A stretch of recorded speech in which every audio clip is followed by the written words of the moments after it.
अब आ जाइए आप क्वेश्चन नंबर 6 पे। अब आ जाइए आप क्वेश्चन नंबर 6 पे। क्वेश्चन नंबर 6 की लेंथ देखिए एक बार। This question has been taken from ICAI module. This is not a newly added question. This is not a newly added question. ये न्यूली एडेड क्वेश्चन नहीं है। ये न्यूली एडेड क्वेश्चन बिल्कुल नहीं है।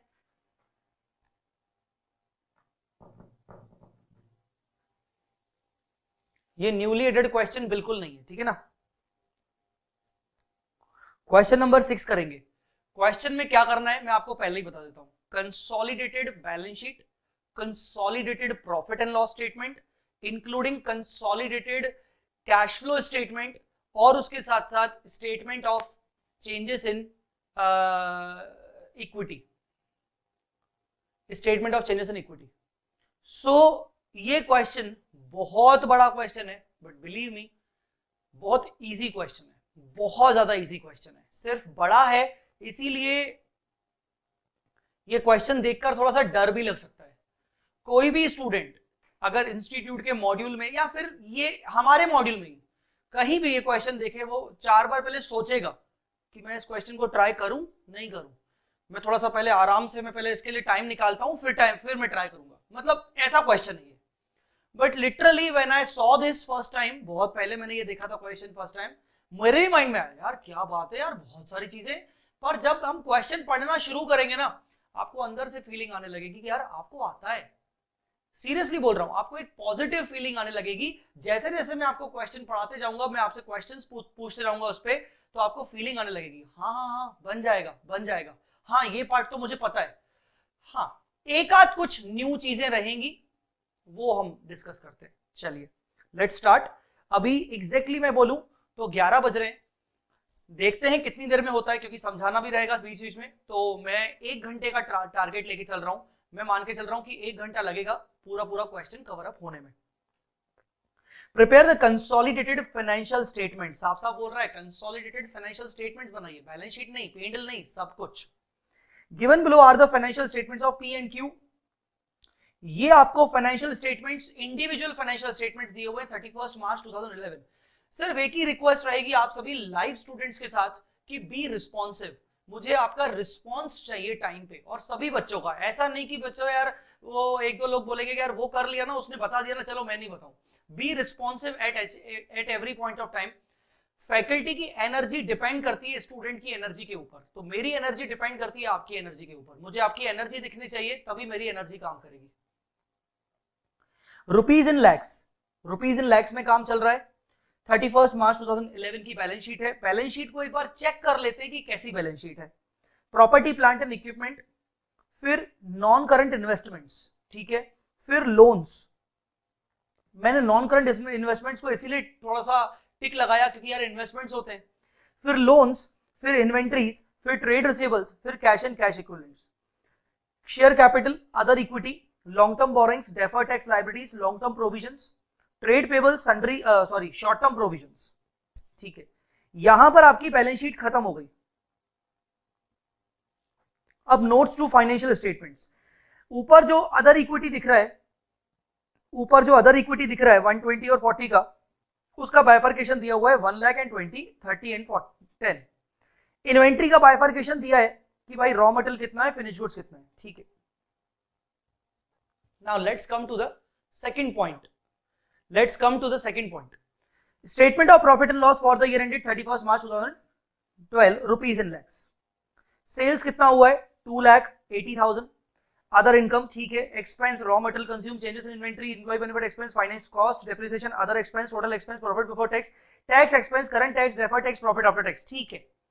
Statement of other comprehensive income आपको सबको पता है, हम सबको पता है शेड्यूल 3 के अकॉर्डिंग जब भी हम स्टेटमेंट ऑफ P&L बनाते हैं तो उसी में प्रॉफिट निकालने के बाद उसी के अंदर एक और बनता है स्टेटमेंट ऑफ ओसीआई, और ओसीआई के आइटम्स हमें लिखने पड़ते हैं। तो ओसीआई के यहां पर 2 आइटम्स लिखे गए हैं। ये आपके लिए बिल्कुल डेफिनेटली न्यू चीज है, क्योंकि अभी तक items of OCI as a P&L में दिखाया जाना, फिर उसके बाद उसके बेसिस पे कंसोलिडेशन करना, ये थोड़ा सा नया है। Fair value gain on the investment in subsidiary, साफ साफ बोल रहे हैं। अब अगर जब मैं इसको पढ़ना शुरू कर रहा हूं, मैं थोड़ा सा दिमाग चलाना शुरू कर रहा हूं कि यार ये fair value gain on the investment in subsidiary बोल रहा है 1000 और ओसीआई में दे रहा है, तो इसका मतलब मुझे ये समझ में आना चाहिए मैं इंड एस 27 रिलेटेड बात कर रहा हूं। कोई मुझे जवाब दे पाएगा इससे बात, इसके रिलेशन में मुझे कोई जवाब देना चाहेगा क्या? मैंने हिंट दे दी आपको, इंड एस 27, इंड एस 27 से रिलेटेड ये कुछ समझ में आ रहा है। Individual profit and loss statement में ओसीआई में हम फेयर वैल्यू गेन दिखा रहे हैं किसके ऊपर? इन्वेस्टमेंट्स के ऊपर। मुझे इसका मतलब ये समझ में आ रहा है कि इंड एस 27 फॉलो किया गया है, और इंड एस 27 के अकॉर्डिंग क्या फॉलो किया गया है?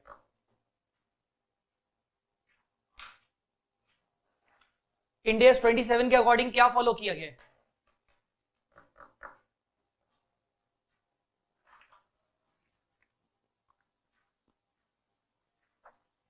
फेयर वैल्यू मेथड अप्लाई किया है, और आप जानते हो कौन सा fair value method?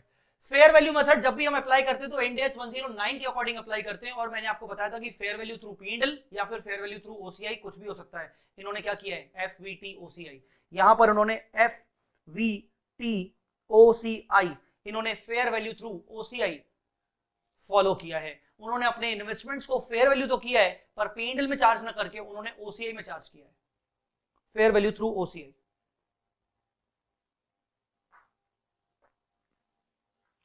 Next, fair value gain on other non current investments. ठीक है, अदर नॉन करंट इन्वेस्टमेंट्स, इसमें से ना ये 8 हटा दो, ये 8 कुछ नहीं है, ये 8 मिसप्रिंटिंग है, टोटल मिला के 500 है, क्योंकि 1000 प्लस 500 इज इक्वल टू 1500 होता है, वो है।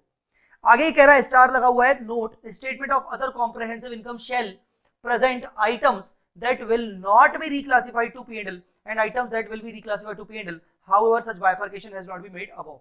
आप भी जानते होंगे, आप शायद पढ़ा होगा आपने, हमने अपने स्टूडेंट्स को फर्स्ट सेकंड क्लास में ही पढ़ाया था शेड्यूल 3 में, कि जब भी हम पीएनएल बनाते हैं उसमें जो ओसीआई का सेक्शन होता है उसमें आइटम्स को दो हिस्सों में क्लासिफाई करके रखना पड़ता है, items which are to be reclassified to PNL and items which are not to be reclassified to PNL, ऐसे करके अलग अलग दिखाना है।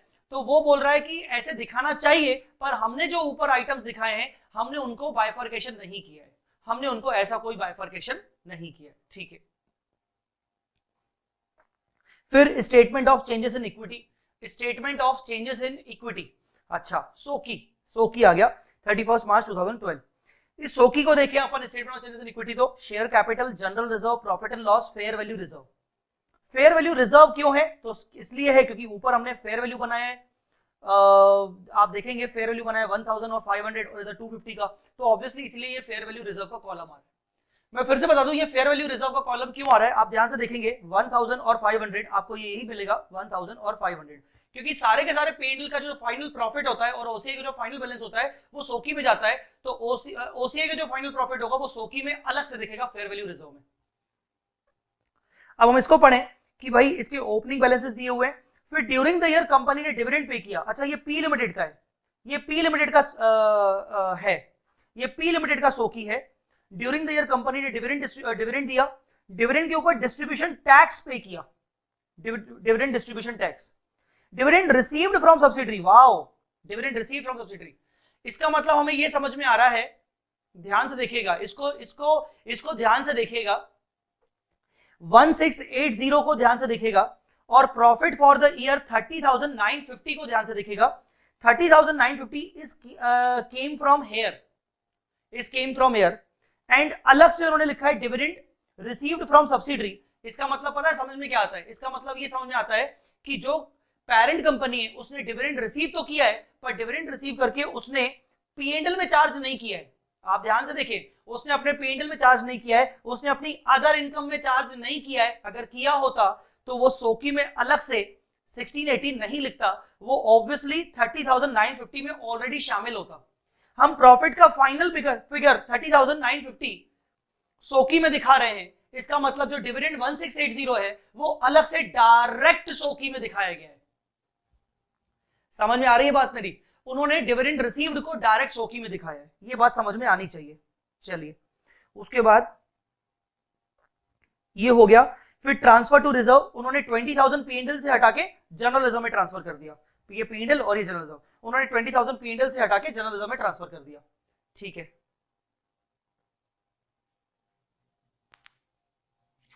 ठीक है योगेश, मैं तुम्हारी बात पे आता हूं। योगेश योगेश योगेश योगेश योगेश, जो तुम ये, चलो मैं आ ही जाता हूं। एक्चुअली आप अगर देखेंगे तो ये जो बैलेंस शीट है, ये बैलेंस शीट किस डेट की है? 31 मार्च 2011 की, जबकि P&L क्या है? 31 मार्च 2012। मैं यही चाह रहा था कि तुम लोग इस बात को नोटिस करो, या फिर तुम लोग कोई मैं तुमसे पूछूं तो तुम लोग खुद मिस्टेक करो, पर अच्छी बात यह है तुम लोगों ने नोटिस कर ली। ये बैलेंस, ये P&L दिया हुआ है 31 मार्च 2012 का, ये बैलेंस शीट दी हुई है 31 मार्च 2011 की। ओहो, उसके बाद ये SOCI दिया हुआ है 31 मार्च 2012 का। यार ये बैलेंस शीट क्या है? बैलेंस शीट तो लास्ट ईयर की दी हुई है। क्यों ऐसा? क्यों, मैं बता रहा हूं, आगे बढ़ते हैं। फिर इन्होंने SOCI दिया हुआ है Q लिमिटेड का, अभी उन्होंने ऊपर P लिमिटेड का SOCI दिया था, अब Q लिमिटेड का SOCI। Q लिमिटेड के SOCI को ध्यान से देखिए, बैलेंस, ओपनिंग बैलेंसेस, डिविडेंड। सो Q लिमिटेड ने भी डिविडेंड डिस्ट्रीब्यूट किया, उस पर डिविडेंड डिस्ट्रीब्यूशन टैक्स डिस्ट्रीब्यूट किया। प्रॉफिट उसको हुआ 8960, ऊपर आइए आपको प्रॉफिट मिलेगा 8960। 8960 को उसको सब्सिडरी कंपनी को प्रॉफिट हुआ। 250 का फेयर वैल्यू गेन जो ये आ रहा है, ये फेयर वैल्यू गेन यहां से आया, ये यहां से आया, ये हो गया। अब आप देखेंगे ध्यान से, थोड़ा सा ना अगली बार मैं बुक बनाते वक्त थोड़ा सा यहां पर ठीक करूंगा। Balance sheet as on 31 March 2012, actually एक और बैलेंस शीट दी गई है, एक और बैलेंस शीट दी गई है। ऊपर की जो बैलेंस शीट दी गई है वो ओपनिंग बैलेंस शीट है, ऊपर की जो बैलेंस शीट है वो ओपनिंग बैलेंस शीट है मेरे प्यारे।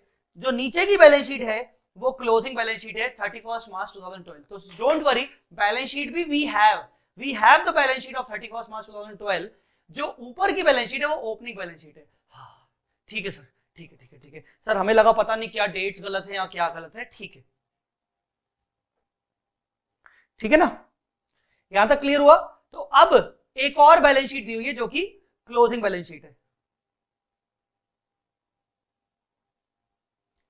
चलो, अरे समझ में आया कि नहीं आया? यहां पर उस टाइम पे कमेंट तो कर रहे थे तुम दोनों, योगेश और नम्रता, अब भी तो कमेंट बोलो। अब आ गया ना समझ में? अब वापस से एक और बैलेंस शीट शुरू हो गई इस साल के एंड की, इस साल के एंड की। यहां ध्यान से देखिएगा, property plant and equipment, non current investment. Wow, okay, अब इसको ध्यान से देखो। हालांकि हमें नोट में मालूम पड़ेगा non current investment 42,500। Now here the investment are being shown at 42,500। ऊपर आप देखोगे the investments are being shown at 5,000 only. इसका मतलब जो इन्वेस्टमेंट हुआ है वो करंट ईयर में हुआ है, लास्ट ईयर में कोई इन्वेस्टमेंट नहीं था, करंट ईयर में इन्वेस्टमेंट हुआ है। साला क्वेश्चन ही इतना बड़ा है कि क्वेश्चन को डिस्कस करते करते कम से कम 10 से 15 मिनट लग जाएंगे। देखना, 12 मिनट अपने 11 मिनट हो चुके हैं, मतलब मुझे लगता है 10 मिनट और लग जाएंगे, 20 मिनट तो क्वेश्चन डिस्कस करते करते लग जाएंगे। तो ये इन्वेस्टमेंट आपका अचानक से इतना कैसे बढ़ गया? लास्ट ईयर तो 5,000 था, डेफिनेटली करंट ईयर में हमने इन्वेस्टमेंट इन सब्सिडरी किया होगा। आगे बढ़ते हैं, इन्वेंट्री, फाइनेंशियल, ट्रेड रिसीवेबल्स, ठीक है। Cash and cash equivalent, see statement of cash flows, cash flows भी दिया हुआ है। Equity and liability, share capital, other equity, see statement of changes in equity. Statement of changes in equity को ध्यान से देखेंगे अगर, 144,780, ऊपर जाइए, ऊपर जाइए, मैं आपको बता रहा हूं ये कहां से आया। 144,780 और 46,410, ध्यान से देखिएगा। ऊपर के statement of changes in equity में देखिए, पी लिमिटेड के चेंजेस इन इक्विटी में 164,780 है, उसमें से अगर आप कैपिटल हटा दोगे तो 144,780 आपको यहां दिखेगा। फिर 46,410 सेम, आप देखिए 56,410, उसमें से 10,000 का शेयर कैपिटल हटा दोगे तो आपका 46,410 statement of changes in equity से आपका अदर इक्विटी दिख रहा है। तो इसमें आपको समझ में आ गया होगा कि ये फिगर्स कहां से आए, ये फिगर्स आपको कहां से आए, ठीक है ना। उसके बाद अपन बात करते हैं फाइनेंशियल, ये बोरोइंग्स हो गया, डेफर्ड टैक्स लायबिलिटी हो गया, लॉन्ग टर्म प्रोविजंस हो गया, trade payable, short term provisions, total liabilities, total equity and liabilities. चलिए फाइनली बैलेंस शीट भी हमें दी हुई है। Now statement of cash flows, O my God, statement of cash flows 31 March 2012, 31 March 2012 मतलब 31 March 2012 का profit and loss statement including OCI, 31 March 2012 का SOCI, 31 March 2012 का balance sheet, 31 March 2012 का कैश फ्लो स्टेटमेंट, चार चीजें, और 31 मार्च 2011 का opening balance sheet, मतलब 31 मार्च 2011 का बैलेंस शीट मतलब opening balance sheet. We have been given 5 different things, ठीक है। Cash flow statement, cash flow statement में कोई दिक्कत नहीं है। Profit after tax, add back, current tax, deferred tax, depreciation, finance cost, changes in provision, reversal of income, interest income, working capital adjustments, advance tax, cash flow from investing activities, cash flow from financing. ठीक है, इतना समझ में आ रहा है कि indirect method से cash flow बनाया गया, जो कैश फ्लो बनाया गया है वो इनडायरेक्ट टेक्निक से बनाया गया है। अब मैं इतना तो समझता हूं कि कैश फ्लो स्टेटमेंट आपको बनाना आता होगा, सीए फाइनल में अपना वैसे भी टॉपिक है इंडिया 7, बट उससे पहले आईपीसीसी में डेफिनेटली आपने पढ़ा होगा, इंटर में आपने पढ़ा होगा। तो cash flow statement indirect method से बनाया गया, ठीक है ना। अच्छा, उसके बाद ये हमारा net changes in cash flows, balance of opening balance of cash. ये देखो ओपनिंग बैलेंस ऑफ कैश 38,000 और 1,000 उन्होंने कहां से लिया होगा? ओपनिंग बैलेंस शीट से लिया होगा। मैं जाऊं ओपनिंग बैलेंस शीट, ये देखो ओपनिंग बैलेंस शीट में कैश एंड कैश इक्विवेलेंट 38 और 1,000 opening cash and cash equivalent. और जो क्लोजिंग बैलेंस शीट थी, ये रही जो क्लोजिंग बैलेंस शीट थी, उसमें 930 और 4200, तो ये आ गया उसका, कहां गया क्लोजिंग बैलेंस, उसका आ गया 930 और 4200। तो इसका ये कैश फ्लो स्टेटमेंट भी बन गया। अब कैश फ्लो स्टेटमेंट बनने के बाद अब आते हैं तुम्हारे notes to accounts. Oh my god, खत्म ही नहीं हो रहा यार। सबसे पहले सेल्स में क्या है? Sale to Q limited and other sale. Sale to Q limited को देखकर क्या लग रहा है? ये 20,000 का जो सेल दिख रहा है आपको, सेल 20,000 का जो दिख रहा है, ये सेल टू क्यू लिमिटेड को देखकर आपको क्या लग रहा है? आपको क्या फीलिंग आ रहा है? आपको फीलिंग आना चाहिए कि डेफिनेटली ये इंटर कंपनी ट्रांजेक्शन है, ठीक है ना। ठीक है, उसके बाद अदर सेल्स, फिर इंटरेस्ट फ्रॉम क्यू लिमिटेड। ओहो, क्यू लिमिटेड से हमें इंटरेस्ट भी मिला है, ये भी inter company transaction. Royalty from Q limited, ओहो ये रॉयल्टी मिला है, इसका मतलब ये भी inter company transaction. Raw material consumed, opening stock, purchase from P limited. आप ध्यान से देखिए, ये जो ऊपर 20 था ये आ गया, ये जो ऊपर उधर उसके सेल में था, इधर उसके परचेज में आ गया। सिंपल। जहां जहां मुझे लगता है कि आपको सब समझ में आ रहा होगा वहां मैं डिस्क्राइब कुछ नहीं करूंगा, ठीक है। परचेज हो गया, क्लोजिंग स्टॉक हो गया, ओपनिंग क्लोजिंग स्टॉक का चेंजेस इन इन्वेंटरी हो गया, finance cost, interest to P limited. ओहो, this one inter company transaction matching, ये रहा 1,000। उसके बाद long term provision, short term, royalty to P limited. ओहो, royalty to P limited 2,000, here it is 2,000 inter company transactions. Okay, फिर purchase property plant and equipment, new purchases, नए property plant and equipment purchase किया, ठीक है,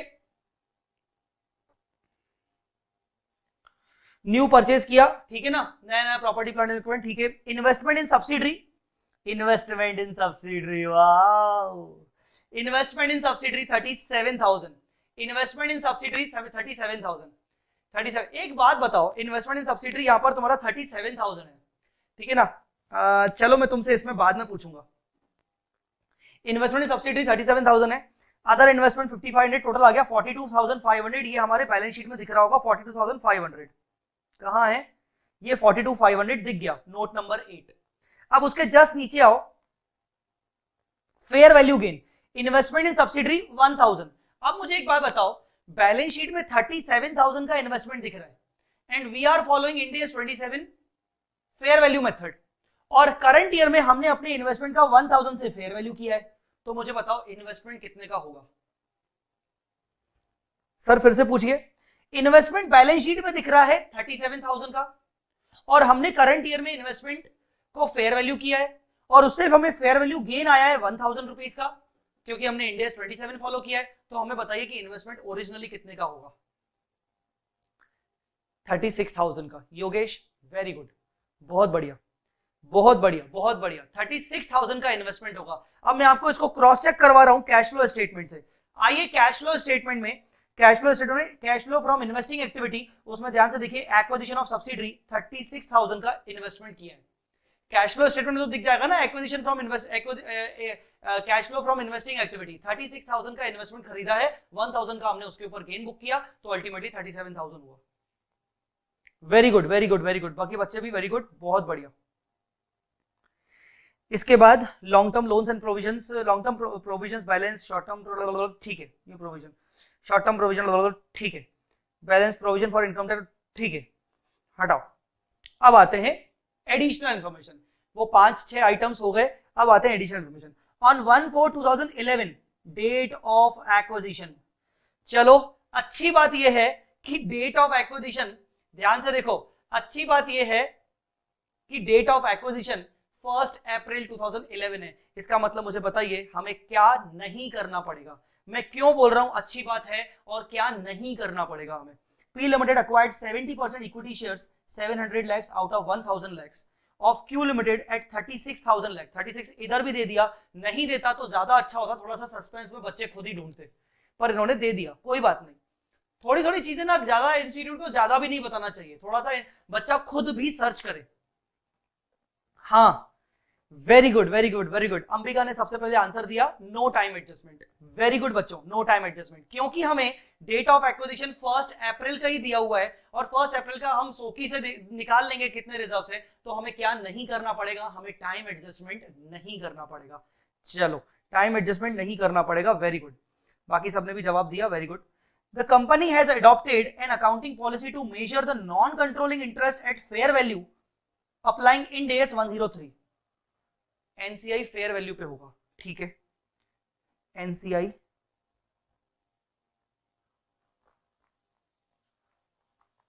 at fair value, NCI at fair value, ठीक है। NCI at fair value. Accordingly, the company computed full goodwill on the date of acquisition.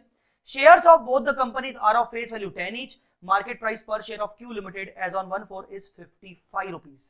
Since the market value is 55 rupees, तो मुझे बताइए NCI at fair value on date of acquisition आराम से निकल जाएगा। पता है कैसे?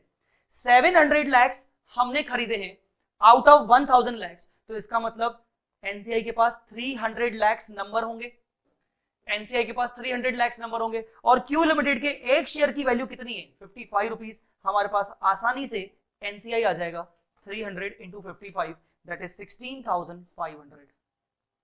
That is 16,500. We got NCI 16,500 as on date of acquisition. Entire long term, ये वाली पॉइंट को ध्यान से देखिए, entire long term borrowing of Q is from P Limited। तभी तो वो इंटरेस्ट लेना देना हो रहा था, याद करो। entire long term borrowing of Q is from P, मतलब इंटर कंपनी डेट्स, ठीक है, तभी वो इंटरेस्ट एक दूसरे को ले दे रहे थे। The fair value of net identifiable asset is 50,000 lakhs। Net assets की भी फेयर वैल्यू वो दे रहा है 50,000 लाख। ओ माय गॉड, मतलब यहां पर statement of changes in net assets बनाने की जरूरत ही नहीं है। No need to prepare statement of changes in net assets. हमें net assets, statement of changes in net assets बनाने की जरूरत नहीं है, क्योंकि वो हमें net assets, identifiable net assets हमें दे रहा है। अगर हमें ये फिगर नहीं दिया जाता तो हम क्या करते, हम अदर इक्विटीज को टोटल कैपिटल से ऐड करके नेट असेट्स हम निकाल लेते, पर उसने हमें फेयर वैल्यू दे दिया है, बात खत्म। Statement of changes in net assets बनाने से हमें कोई मतलब नहीं है। नहीं सर, बनाना चाहिए ना, क्योंकि statement of changes in net assets बनाने से हमें दो चीजें मिलती हैं, एक तो डेट ऑफ एक्विजिशन पर नेट असेट्स, वो चलो ठीक है दिया हुआ है, पर सर हमें चेंज कॉलम से भी तो मिलता है। सर हमें चेंज कॉलम का प्रॉफिट भी तो मिलता है, जिसका डिस्ट्रीब्यूशन करना पड़ता है। हम चेंज कॉलम, मतलब हमें ये बिना statement of changes in net assets बनाए हम चेंज कॉलम आराम से निकाल लेंगे, क्योंकि हमें इस बार पूरा पोस्ट एक्विजिशन पीरियड 12 मंथ्स का पता है, तो हम डायरेक्ट P&L से ही निकाल लेंगे कि कितना पेरेंट का शेयर होगा, कितना नॉन कंट्रोलिंग इंटरेस्ट का शेयर होगा, ठीक है। आगे, P Limited has decided to account for investment in subsidiary at fair value through other comprehensive income as per Ind AS। हमें क्या बता रहे हो, हमें पहले से ही पता है, ठीक है ना। हम तो इतना दिमाग लगा चुके थे कि भाई तुम Ind AS 27 के according fair value through OCI कर रहे हो, ये हमें बता रहा है। बताओ, इसको बताने की जरूरत भी नहीं थी, हमें पहले से ही पता है। Other non-current investments are classified as financial assets at fair value through other comprehensive income by irrevocable option choice as per Ind AS 109। ये मुझसे अभी मत पूछना कि सर ये irrevocable choice as per Ind AS 109 क्या है, वो आप जब Ind AS 109 पढ़ेंगे मुझसे तो उस केस में आपको समझ में आ जाएगा। तो कुल मिला के ये कह रहा है कि इन्वेस्टमेंट इन सब्सिडरी और अदर इन्वेस्टमेंट्स को वो FVT OCI पे मेजर कर रहा है, ठीक है। There is no tax capital gain, कोई कैपिटल गेन टैक्स नहीं है। इस क्वेश्चन में आपको उसने टैक्स रेट भी नहीं दिया हुआ, ठीक है। The group has paid dividend for the year 10-11 and transferred to reserve out of the profit of 11-12। जो उन्होंने करंट ईयर में डिविडेंड पे किया है, आपको याद होगा करंट ईयर में उन्होंने डिविडेंड पे किया है, जो अपन ने सोकी में देखा था। आप ध्यान से देखिए, करंट ईयर में उन्होंने ये वाला डिविडेंड पे किया है 8,000 और क्यू ने पे किया है 2,400। तो उन्होंने करंट ईयर में डिविडेंड पे किया है, तो डिविडेंड पे जब किया है करंट ईयर में, वो बोल रहा है कि ये जो डिविडेंड हमने जो करंट ईयर में पे किया है ये लास्ट ईयर का था और हमने इसको करंट ईयर के सोकी में डाला है, तो वो पे किया है पी लिमिटेड ने और क्यू लिमिटेड ने, उसमें 8000 पे किया, डिविडेंड डिस्ट्रीब्यूशन टैक्स पे किया। मैं आपको बता दूं कि ये क्वेश्चन थोड़ा सा पुराना है, ये क्वेश्चन फ्रेम किया गया था डिविडेंड डिस्ट्रीब्यूशन टैक्स के हटने से पहले। आई थिंक फाइनेंस एक्ट 2020 में डिविडेंड डिस्ट्रीब्यूशन टैक्स को खत्म कर दिया गया है, तो अभी आगे जितने आपको क्वेश्चंस आएंगे उसमें डीडीटी नहीं आएगा, उसमें डिविडेंड डिस्ट्रीब्यूशन टैक्स नहीं आएगा, ठीक है ना। इसके अलावा क्यू लिमिटेड ने जो डिविडेंड दिया था, टोटल डिविडेंड 2400 दिया था, तो 2400 का 70% 1680 पी लिमिटेड को जाएगा 1680, और अगर आप देखेंगे तो सोकी में ऑलरेडी गया भी है, सोकी में 1680 ऑलरेडी गया भी है, ठीक है ना। अब क्यू लिमिटेड ने डिविडेंड देने के साथ साथ डिविडेंड डिस्ट्रीब्यूशन टैक्स भी पे किया है। मैं आपको बता दूं वैसे तो नॉलेज के लिए कि जो डिविडेंड डिस्ट्रीब्यूशन टैक्स होता है वो डायरेक्ट थर्ड पार्टी मतलब गवर्नमेंट को पे होता है, वो पेरेंट को पे नहीं होता है, वो सब्सिडी वो एनसीआई को पे नहीं होता है, वो डायरेक्ट एक्सपेंडिचर होता है कंपनी का। तो जो डीडीटी है 400 that is definitely the expenditure of the group also, ठीक है। बाकी ठीक है। Trade receivables of P limited include 3000 lakhs due from Q limited, ये भी एक इंटर कंपनी ट्रांजैक्शन है, ठीक है। Based on the above financial statements for the year ended 31st March 2012 and information given, prepare the consolidated financial statements. हमें consolidated profit and loss consolidated financial statements बनाने हैं, जिसमें profit and loss बनेगा सबसे पहले, फिर statement of changes in profit and loss बनेगा, फिर उसके बाद हम उसका बैलेंस शीट बना देंगे, बैलेंस शीट के पहले हम statement of changes in equity बना देंगे, फिर हम फाइनली कैश फ्लो स्टेटमेंट बना देंगे। चलो रेडी हो? कितना टाइम से मैं इसको डिस्कस कर रहा हूं? लगभग 25 मिनट से मैं क्वेश्चन को ही डिस्कस कर रहा हूं। अब आप समझ सकते हो कि ये क्वेश्चन सॉल्व करने में कितना टाइम लग जाएगा, ठीक है। अब मुझे एक बात बताइए, मैं आपसे पूछना चाहता हूं कि मैं आपको इस क्वेश्चन को सॉल्व करवाते वक्त मैक्सिमम चीजें तो मैं कोशिश करूंगा मैं लिखूं, बट क्या हम पूरा एक एक फॉर्मेट बनाएं कि हम मैक्सिमम चीजों पर ध्यान, कॉन्सेप्ट्स पर ध्यान दें और कहीं कहीं थोड़ा बहुत टिक लगा लें? क्या लगता है आपको, क्या करना चाहिए? जिसमें आप कंफर्टेबल हो मुझे बताइए, फिर हम वहां से शुरू करते हैं। टेल मी, हम वहां से फिर शुरू करते हैं।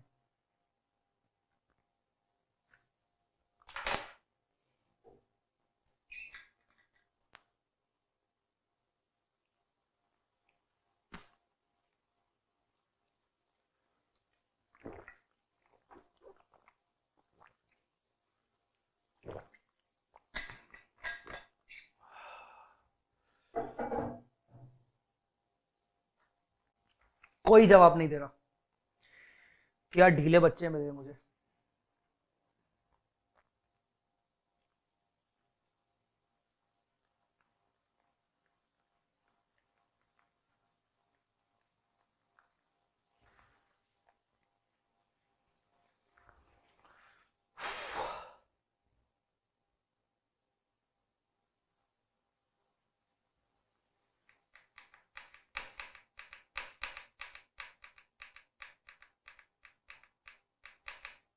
देखो आंसर तो सभी क्वेश्चंस का दिया होता है, तो इसका मतलब ये नहीं कि सभी क्वेश्चंस का आंसर दिया होता है तो फिर आप तो करवाओ ही मत, हम तो देख लेंगे, ये बात भी सही नहीं है। मैं समझ रहा हूं कुछ बच्चे शायद इसलिए रिप्लाई नहीं कर रहे हैं क्योंकि कुछ बच्चों की इच्छा होगी कि सर पूरा करवाओ, बात भी सही है। तो मैं यही जानना चाह रहा हूँ कि कुछ बच्चों की इच्छा है पूरा करने की, तो हम पूरा कर लेते हैं, ज्यादा से ज्यादा क्या होगा, आधा पौन घंटा एक्स्ट्रा लग जाएगा, ठीक है ना, क्या दिक्कत है, कम से कम सुकून तो मिलेगा, चैन की नींद तो आएगी कि चलो ठीक है यार हमने पूरा क्वेश्चन किया।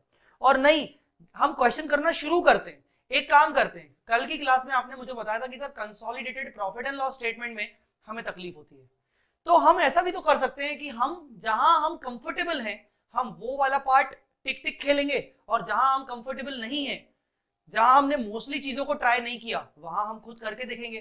तो मैं बोल रहा हूं कि हम सबसे पहले एक काम करते हैं, हम consolidated profit and loss statement बना के देखते हैं। हाँ ये जरूर है कि मैं ना ज्यादा राइटिंग पर ध्यान नहीं दूंगा, मैं आड़ा तिरछा लिख सकता हूं, आड़ा तिरछा मतलब मैं इतना ज्यादा फॉर्मेटिंग पर ध्यान नहीं दूंगा, ठीक है ना, मैं फॉर्मेटिंग पर ध्यान नहीं दूंगा, मेरा पूरा ध्यान होगा कि हमें कैसे इसको करना है कवर अप। क्या बोलते हो, स्टार्ट करें? चलिए, तो सबसे पहले हम बात करते हैं consolidated profit and loss statement 31 March 2012, ठीक है ना। चलिए अब सबसे पहले स्टार्ट करते हैं, क्योंकि हमें P&L चाहिए, तो P&L में सबसे पहले आएगा sales and other incomes. P&L चाहिए तो P&L में आएगा हमें सेल्स एंड अदर इनकम। तो सबसे पहले हमने लिखना शुरू किया सेल्स। सेल्स में हमने लिखना शुरू किया जैसे ही, तो हमें मालूम पड़ा कि सेल्स जो है वो 2 लाख है और 80,000 है, 2 लाख है और 80,000 है, 2 लाख है और 80,000 है। पर उसके बाद हमें मालूम पड़ा कि भाई 20,000 का तो डाउनस्ट्रीम ट्रांजैक्शन है, तो ये हो जाएगा 2,60,000, ये हो जाएगा 2,60,000, ये हो जाएगा 2,60,000।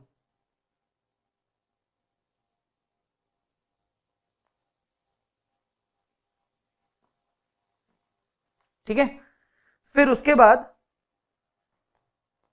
थोड़ा तेज तेज चलते, बल्कि आप मेरे ज्यादा भी चल सकते हो। अदर इनकम, हम आते हैं अदर इनकम पे। जैसे ही हम आते हैं अदर इनकम, अदर इनकम हमें एच का दिया हुआ है 3,000। याद रखिएगा कभी भी ना कोई जल्दबाजी मत करना। Other income 2 notes, note number 2 3,000, जो नोट नंबर 2 है 3,000। अगर आप नोट नंबर 2 में जाएंगे तो यू विल गेट रियलाइज कि नोट नंबर 2 में इंटरेस्ट फ्रॉम क्यू था और रॉयल्टी फ्रॉम क्यू था, टोटल मिला के ऐसा था। इसका मतलब इंटरेस्ट रॉयल्टी भी इंटर कंपनी ट्रांजैक्शन है, तो हम पूरा पूरा माइनस कर देंगे। तो माइनस हम इंटर कंपनी ट्रांजैक्शन कर देंगे, माइनस इंटर कंपनी एडजस्टमेंट 3,000, और इसीलिए हमारा कुछ नहीं दिखेगा, जीरो। तो इसका मतलब टोटल आ गया 2,60,000।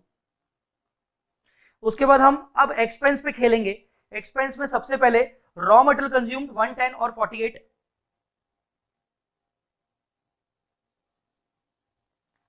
रॉ मटेरियल कंज्यूम्ड 110 और 48 minus inter company adjustment. Sir यहां क्यों हो रहा है? क्यों बेटा? ऊपर का जो सेल है 20,000 का, उसके लिए सेल है, तो नीचे वाले के लिए परचेज हुआ। तो 148 माइनस 20, सॉरी 158 माइनस 20, तो ये हो जाएगा 138। 138 रॉ मटेरियल कंज्यूम्ड के बाद हम और खेलेंगे नीचे। चेंजेस इन इन्वेंट्री 5 और 3 8, इंप्लॉय बेनिफिट एक्सपेंस 30 और 10,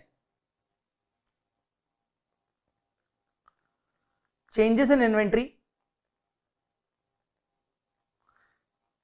8,000, एम्प्लॉय बेनिफिट एक्सपेंस, एम्प्लॉय। यार मैं एक काम करूं, मेरे को ना ऊपर नीचे बार बार करना पड़ेगा। मेरे पास बुक रखी है, मॉड्यूल 2 मेरे पास रखा हुआ है, ये मॉड्यूल 1 है। एक सेकंड ना, मेरे को एक सेकंड दो, क्या है मेरे को बार बार ऊपर नीचे देखना पड़ रहा है। 1 सेकंड।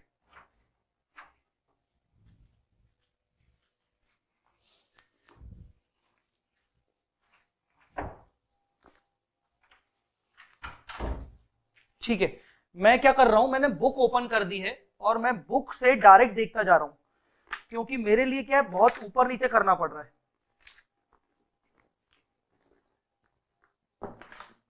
यार ये बुक,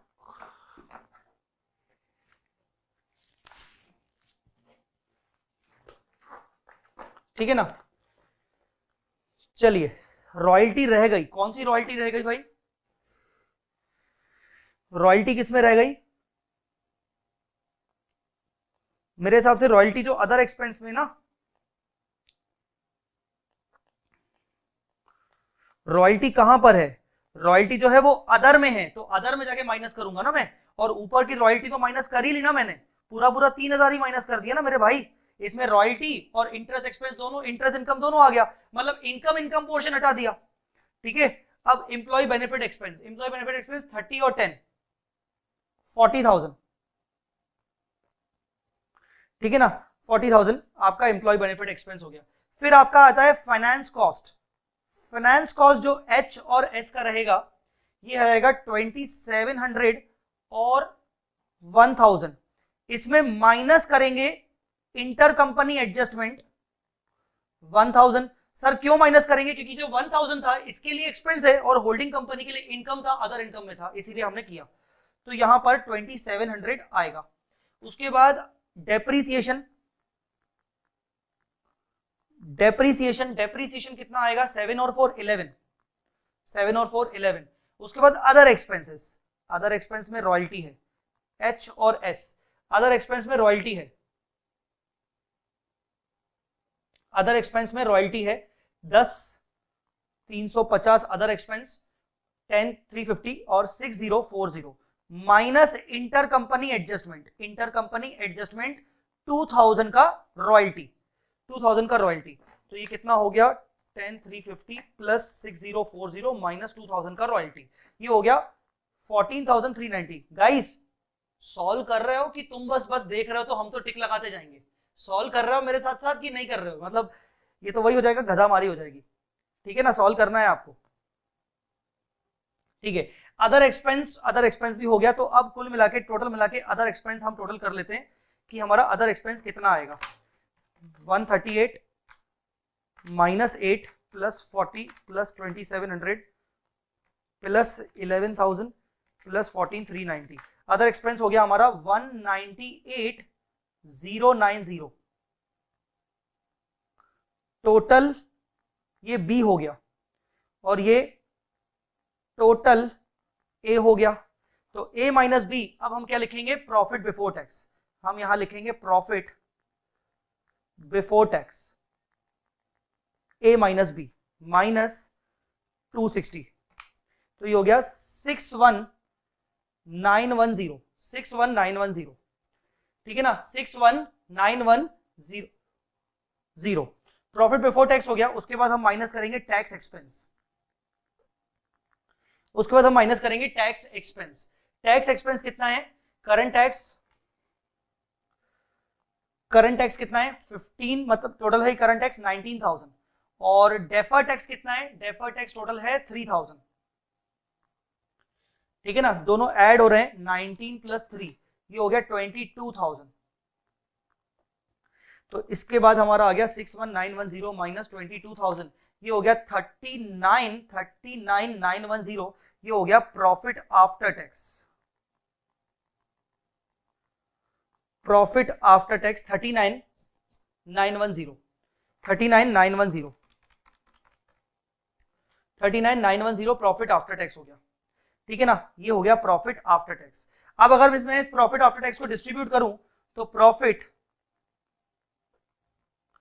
एट्रीब्यूटेबल टू एनसीआई और प्रॉफिट एट्रीब्यूटेबल टू ओनर्स। आप मुझे ये बताओगे एनसीआई कितना आएगा? प्रॉफिट एट्रीब्यूटेबल टू एनसीआई आपको सिर्फ क्या करना है, आपको इंडिविजुअल फिगर्स चेक करने हैं। इंडिविजुअल फिगर्स आपको सब्सिडरी कंपनी के लेने हैं और इंडिविजुअल फिगर्स के बेसिस पर हमें दिया हुआ है। इंडिविजुअल फिगर्स मतलब ये वाले, ध्यान से देखिए, ये इंडिविजुअल फिगर्स सेल 80, ठीक है ना, रॉ मटेरियल ये सब। अब यहां पर इंडिविजुअल फिगर्स आप डायरेक्ट ले लो यहां पर 8960। क्यों पता है? क्योंकि एक भी ऐसा आइटम नहीं है जो इसमें एडजस्ट हो भाई इंटर कंपनी छोड़कर, क्योंकि यहां पर कोई अनरियलाइज प्रॉफिट का फिगर नहीं है, अनरियलाइज प्रॉफिट नहीं है। इसीलिए हम डायरेक्ट 8960 का अगर डायरेक्ट 30% करेंगे, 8960 का डायरेक्ट 30% करेंगे तो ये आ जाएगा 2688। आप मुझसे पूछोगे सर आपने डायरेक्ट कैसे कर लिया? मैं बोलूंगा कि कोई ऐसा एडजस्टमेंट अनरियलाइज प्रॉफिट एडजस्टमेंट था ही नहीं। अगर अनरियलाइज प्रॉफिट एडजस्टमेंट होता, जैसे डाउनस्ट्रीम ट्रांजैक्शन तो दिया हुआ है पर ये बताया नहीं गया कि डाउनस्ट्रीम ट्रांजैक्शन में कितना प्रॉफिट अर्न किया गया था।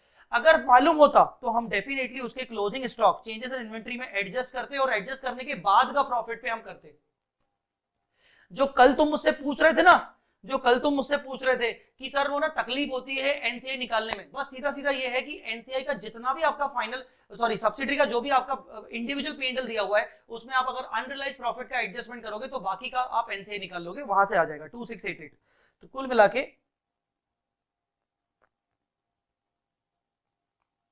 2688 ये हो जाएगा माइनस 39910, तो ये रहेगा 37222, 37222 हो जाएगा आपका प्रॉफिट एट्रीब्यूटेबल टू एनसीआई और प्रॉफिट एट्रीब्यूटेबल टू ओनर्स। अभी खत्म नहीं हुआ यहां पर, ये कंसोलिडेटेड पीएनएल स्टेटमेंट खत्म नहीं हुआ, यहां पर हम आइटम ऑफ ओसीआई लिखेंगे। अब यहां पर statement of OCI items, OCI items statement लिखेंगे। चलिए अब उसमें ओसीआई आइटम स्टेटमेंट सबसे पहले दिया था fair value gain, fair value gain in investments in subsidiary, ये एच का दिया हुआ था, ये एच का दिया हुआ था 1000, तो ये तो आपका इंटर कंपनी एडजस्टमेंट होके खत्म हो जाएगा, ठीक है ना, तो यहां आ जाएगा 0। सर ये खत्म क्यों हो जाएगा? अरे भाई होल्डिंग कंपनी अपने इंडिविजुअल फाइनेंशियल स्टेटमेंट्स में दिखा रही है कि मुझे फायदा हुआ सब्सिडरी के इन्वेस्टमेंट्स पर अब तो हम कंसोलिडेशन कर रहे हैं। कंसोलिडेशन मतलब होल्डिंग और सब्सिडरी मिलकर एक हो गए, जब मिलकर एक हो गए तो काय का फायदा काय का नुकसान, तो इसलिए उसको 0 हो गया। फिर दूसरा, fair value gain on others, तो अदर्स में कोई दिक्कत नहीं है, एच में कितना है 500 और एस में कितना है 250, तो टोटल कितना है, टोटल कितना है 500 प्लस 250, टोटल कितना है 750। तो इसका मतलब टोटल ओसीआई इनकम कितनी हुई 750। यहां पर कोई टैक्स रेट नहीं दिया हुआ इसलिए अपन आफ्टर टैक्स ही मानेंगे, आफ्टर टैक्स। अब जैसे आपने ऊपर के पीएनएल को, आपने ऊपर के नेट प्रॉफिट को दोनों में डिस्ट्रीब्यूट किया, वैसे ही ओसीआई को भी दोनों में डिस्ट्रीब्यूट करना पड़ेगा। तो हम यहां दिखाएंगे प्रॉफिट एट्रीब्यूटेबल टू एनसीआई और प्रॉफिट एट्रीब्यूटेबल टू ओनर्स। तो यहां बहुत इजी है, पता है कैसे? टोटल जो 750 है वो किससे मिलके बना, वो 500 और 250 से मिलके बना। इस 250 में 30% एनसीआई होगा, इस 250 में 30% एनसीआई होगा, क्योंकि 500 तो होल एंड सोल एच का है और जो 250 है वो एस का है, तो उस एस का है तो एस के शेयर होल्डर्स जो 30% शेयर होल्डर्स है उनका भी हुआ। तो 250 का 30% 75, 250 का 30% और बाकी 750 माइनस 75 ये हो जाएगा 675, ये हो जाएगा 675। तो ये आपका बन गया consolidated profit and loss statement finally, ये आपका बन गया finally consolidated profit and loss statement. मैं कंसोलिडेटेड बैलेंस शीट नहीं बनवा रहा हूं, वो थोड़ी देर बाद। अब मैं आपको बनवा रहा हूं मोस्ट इंपॉर्टेंट चीज, consolidated statement of changes in equity. Consolidated statement of changes in equity, हम जो दूसरी जो हम चीज बनाने वाले हैं वो बनाने हैं कंसोलिडेटेड सोकी, कंसोलिडेटेड सोकी बनाने वाले हैं, ठीक है ना। हम जो दूसरी चीज बनाने वाले हैं वो बनाने वाले हैं हम कंसोलिडेटेड सोकी, कंसोलिडेटेड सोकी, ठीक है।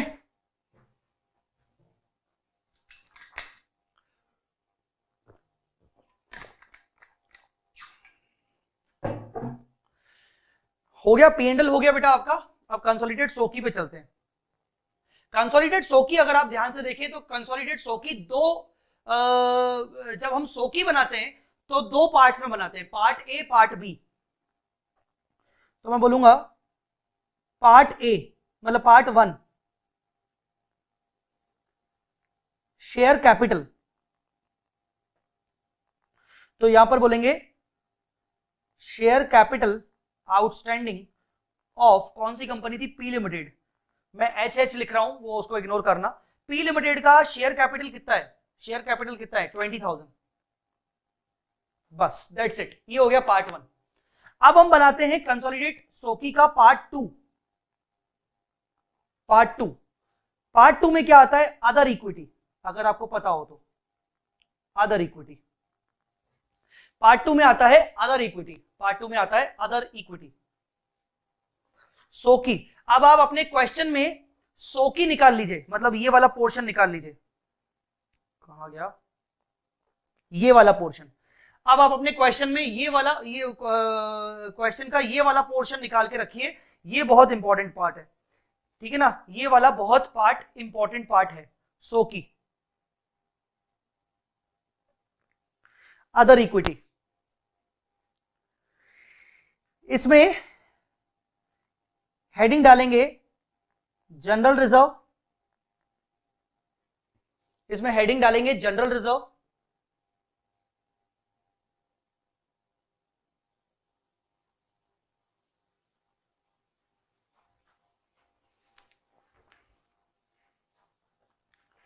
हेडिंग डालेंगे general reserve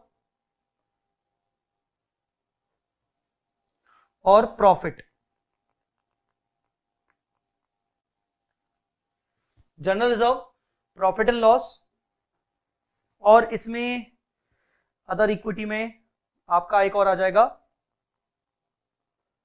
fair value reserve. Fair value reserve क्यों? अरे वो मैं उसी में से कॉपी कर रहा हूं, ये देखो फेयर वैल्यू रिजर्व, ठीक है। अच्छा सर ये अदर इक्विटी आ गया। अब हम यहां लिखेंगे opening balances with P. P का ओपनिंग बैलेंस जनरल रिजर्व का कितना था? 1 लाख। P&L कितना था? 20,000। और फेयर वैल्यू कितना था? 0। फेयर वैल्यू कितना था? 0।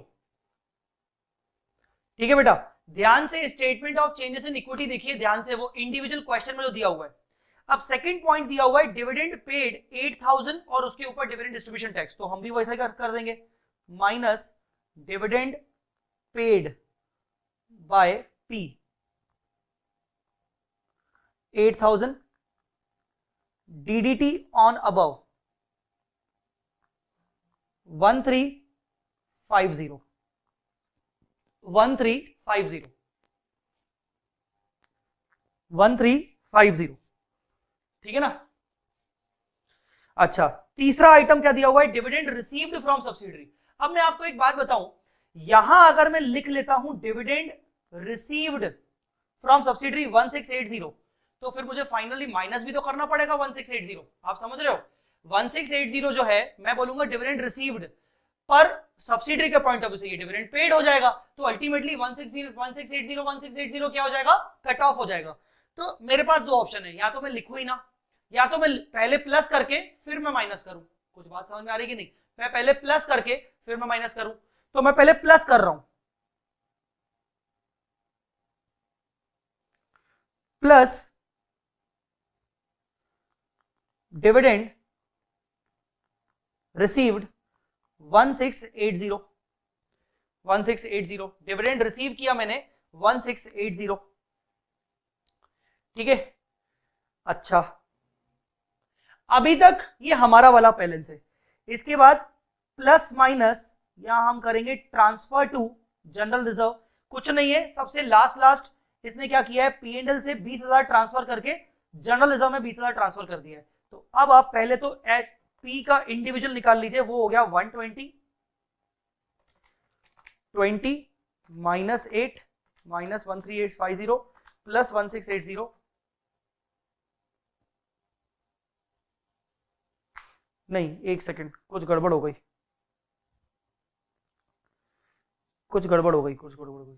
रुको। इसमें हम प्लस करेंगे post acquisition share from S से हमें पोस्ट एक्विजिशन शेयर कितना मिलेगा? उसमें एक मिलेगा P&L का और एक मिलेगा OCI का। एक मिलेगा P&L का, एक मिलेगा OCI का। सर P&L का कितना मिलेगा? P&L का मिलेगा हमें 37,222 और OCI का मिलेगा हमें 657। तो आइए मैं करूंगा 37,222 और OCI को जो मिलेगा वो हम फेयर वैल्यू में डालेंगे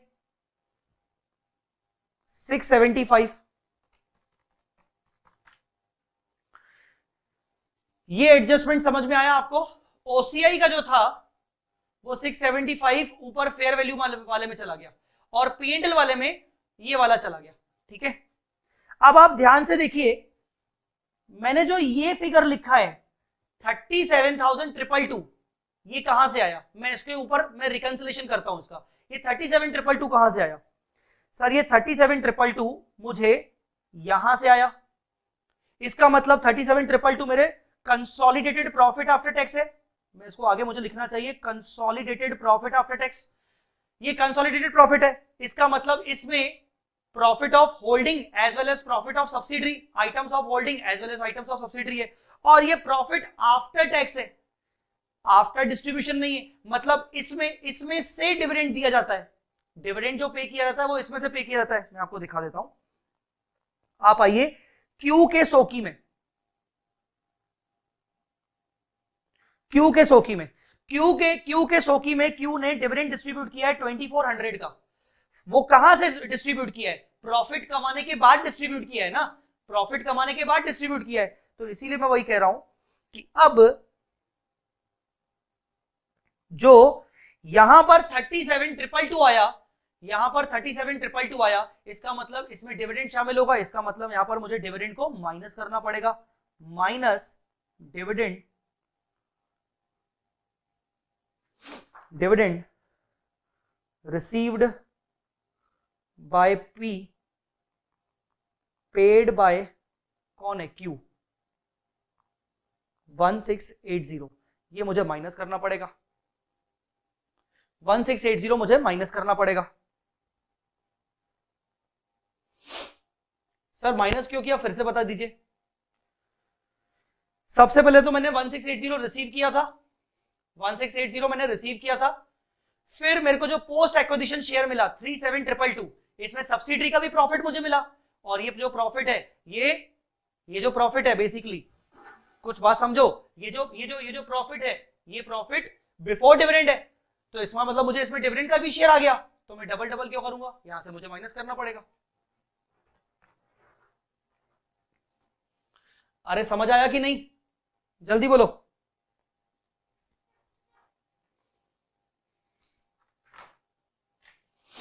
क्लियर हुआ कि नहीं?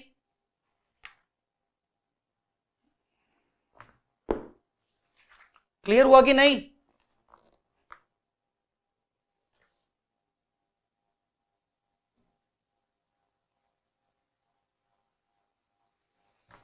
अरे यार, नहीं भी क्लियर होता तो एटलीस्ट रिप्लाई तो कर दिया करो यार।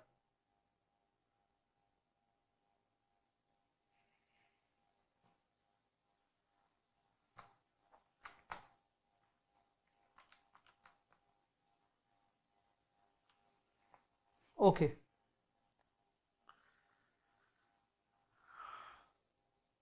ठीक है, आगे बढ़े।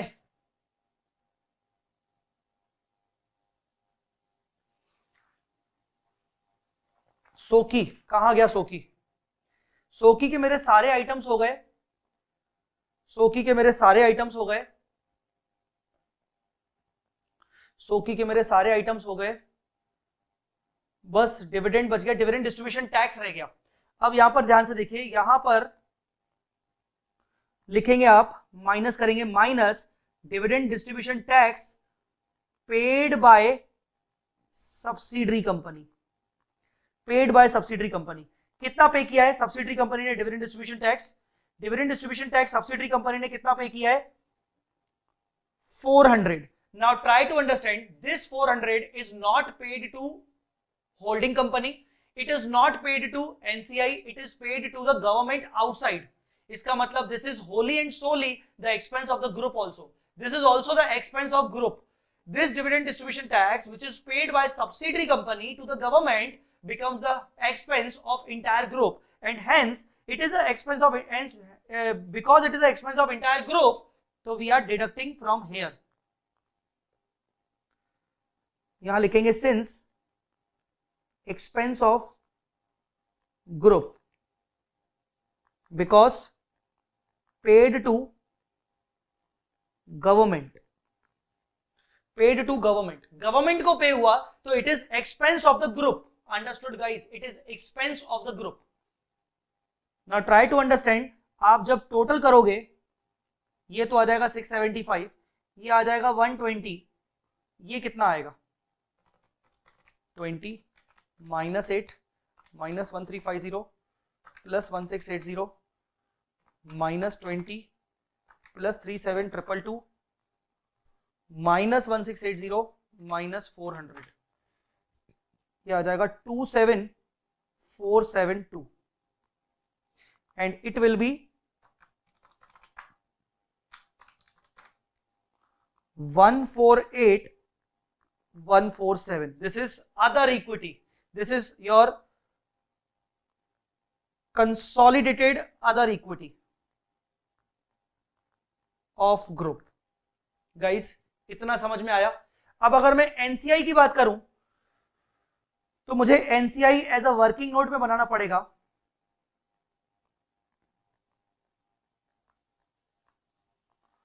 वर्किंग नोट में मुझे एनसीआई बनाना पड़ेगा, वर्किंग नोट में मुझे एनसीआई बनाना पड़ेगा। तो मैं बोलूंगा भाई NCI as on date of acquisition, NCI as on date of acquisition कितना था 16,500। फिर एनसीआई को पोस्ट एक्विजिशन प्रॉफिट मिला, पोस्ट एक्विजिशन प्रॉफिट मिला, एनसीआई को पोस्ट एक्विजिशन प्रॉफिट मिला, कितना मिला?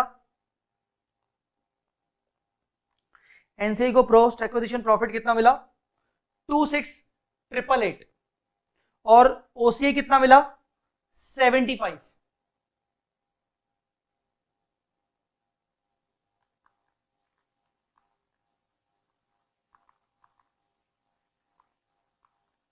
टू सिक्स ट्रिपल एट और 75, फिर minus dividend received, dividend paid,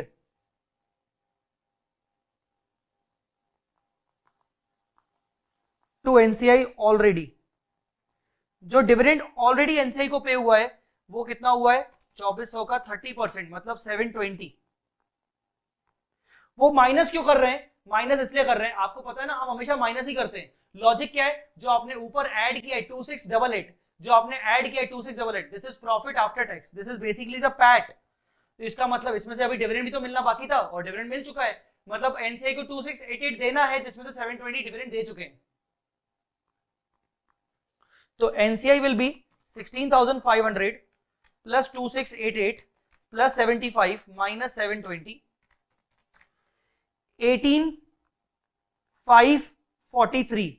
ये NCI on balance sheet date, ठीक है ना बच्चों? 2 मिनट मुझे दो, एक्चुअली मैं आज घर पे अकेला हूं और रिंग बैल बज रही है, घर की बैल बज रही है। 2 मिनट मुझे दो, 2 मिनट में आया।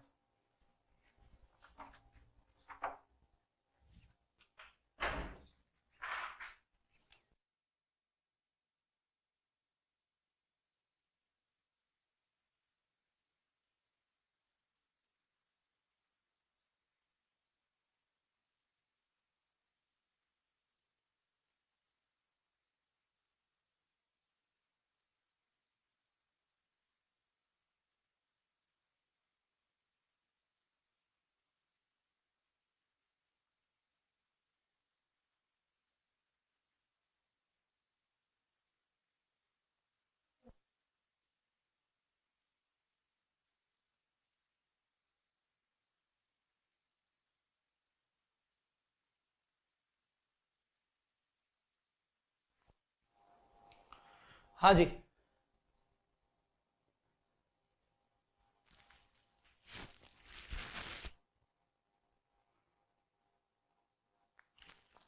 हेलो हेलो, आप हैं अभी कि सो गए?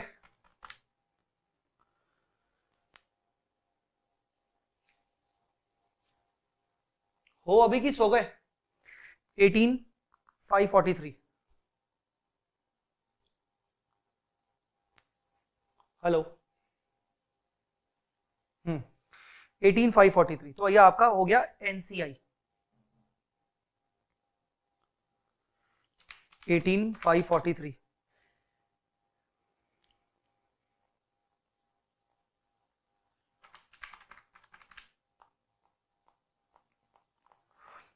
बच्चों आंसर में मैं आपको एक छोटी सी चीज बता दूं, मैंने क्या अज्यूम किया है और इंस्टीट्यूट ने क्या अज्यूम किया है। मैं आपको 2 मिनट एक चीज बताना चाह रहा हूं, आंसर में आइए 2 मिनट, एक छोटी सी चीज बता देता हूं।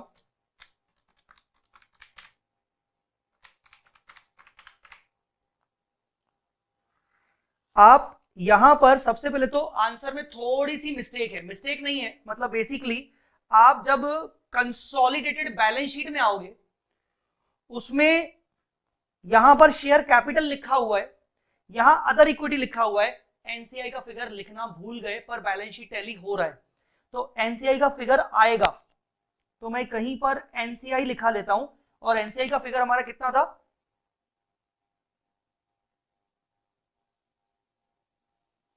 Sir DDT treatment is same like dividend, फिर डीडीटी को एनसीआई से माइनस क्यों नहीं किया? मैं मेरी माता मैं वही बता रहा हूं, रुक तो जा, मैं वही बता रहा हूं, मैं उसी पे आ रहा हूं, 2 मिनट रुक जाओ।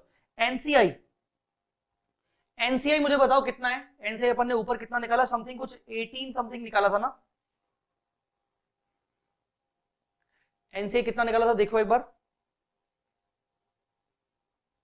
18,543। पहले तो यहां पर एनसीआई दिखा दो 18,543, एनसीआई 18,543 दिखा दो, ठीक है। अब नम्रता मैं वही बताना चाह रहा हूं कि इंस्टीट्यूट का असम्पशन क्या है और मेरा असम्पशन क्या है। मेरे अकॉर्डिंग देखो, एक होता है रटना, एक होता है समझना। मैं पहले भी बोलता आ रहा हूं, आपने बोला कि सर जब डीडीटी का ट्रीटमेंट सेम डिविडेंड की तरह होता है तो सर डीडीटी को भी आपने अलग अलग क्यों नहीं किया, आपने डीडीटी को एनसीआई से और होल्डिंग के प्रोपोर्शन से अलग अलग क्यों नहीं किया, इंस्टीट्यूट ने वैसे ही किया है। मैं पर्सनली मानता हूं कि जो डीडीटी है वो तो पूरे ग्रुप का एक्सपेंस है, उससे एनसीआई की वर्किंग को क्या मतलब है, उससे एनसीआई की वर्किंग को क्या मतलब है, ट्राई टू अंडरस्टैंड। उससे एनसीआई क्या करेगा, ये पूरा ग्रुप का एक्सपेंस है, तो इसीलिए मैंने पूरे ग्रुप के एक्सपेंस में अगर मैंने बोला तो वो वहां से माइनस किया। ऐसा नहीं है कि मैं ये बोल रहा हूं कि मेरा सही है इंस्टीट्यूट का गलत है, मैं बस इतना बोलना चाह रहा हूं कि वो ग्रुप का एक्सपेंस है तो इसलिए अपन ने ग्रुप के उसमें से माइनस कर दिया, ठीक है। तो इसीलिए आप अगर देखेंगे तो ये जो आपका फिगर आ रहा है 148,267 और जो हमारा फिगर आ रहा है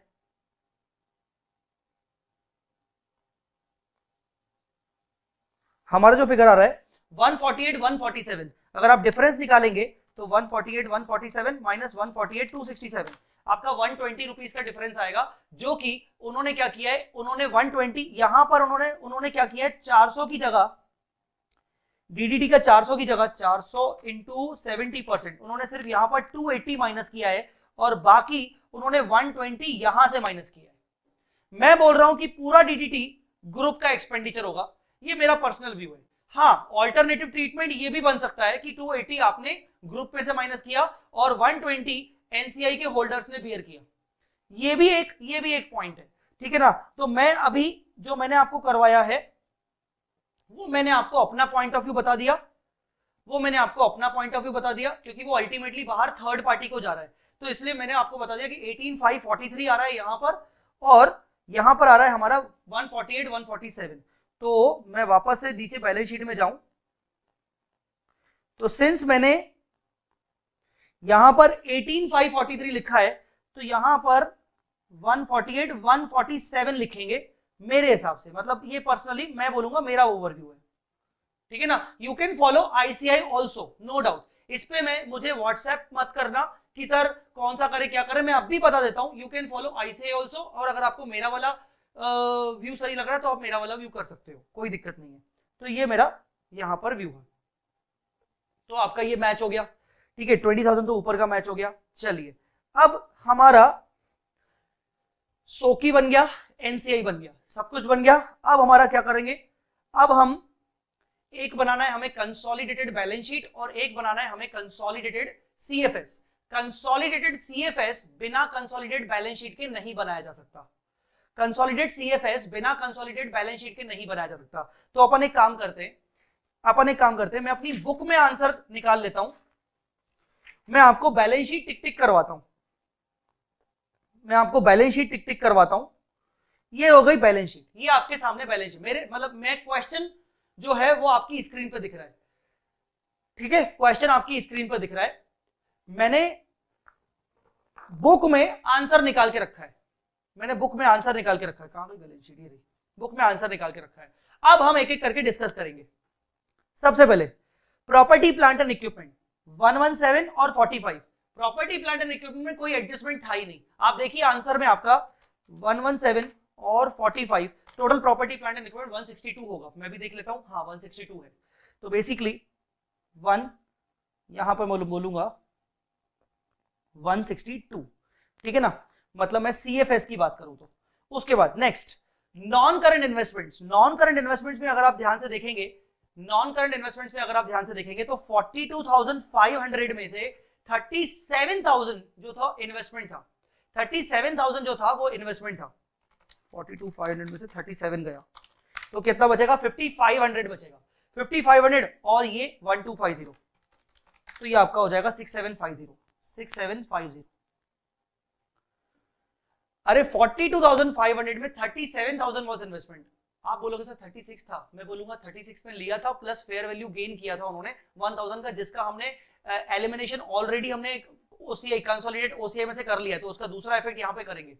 आप ध्यान से समझिए, हम यहां पर 1000 को एलिमिनेट कर चुके हैं, तो एक इफेक्ट हमने यहां दिया, तो इसका दूसरा क्रेडिट इफेक्ट हम कहां देंगे? ऑब्वियसली बैलेंस शीट में, कंसोलिडेटेड बैलेंस शीट में 1000 को एलिमिनेट करने के बाद, ठीक है।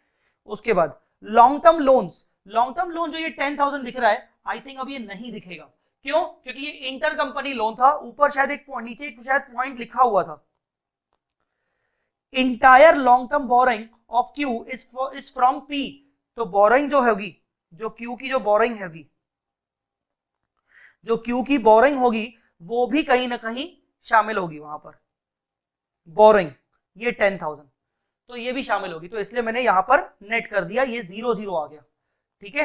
ये हो गया आपका इंटर कंपनी एडजस्टमेंट,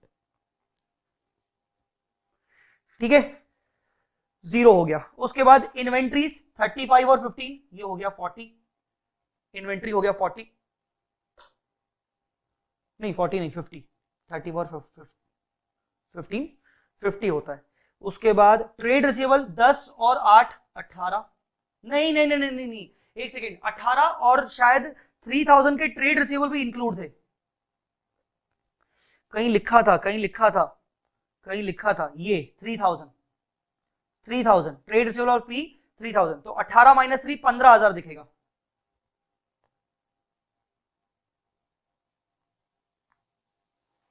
तो ये दिखेगा 15,000, कैसे? 18 माइनस 3 15,000, इसमें देखें, हाँ 15,000। फिर कैश 930 और 4200, ये हो गया 5130, ठीक है, ये भी हो गया 5130। ये पूरा मैच हो रहा है, इसको टोटल हम बाद में करेंगे कंसोलिडेट बैलेंस शीट का। कैपिटल तो 20,000, फिर अदर इक्विटी 148 147, यही था ना, क्या था? 148 147 और 18 543,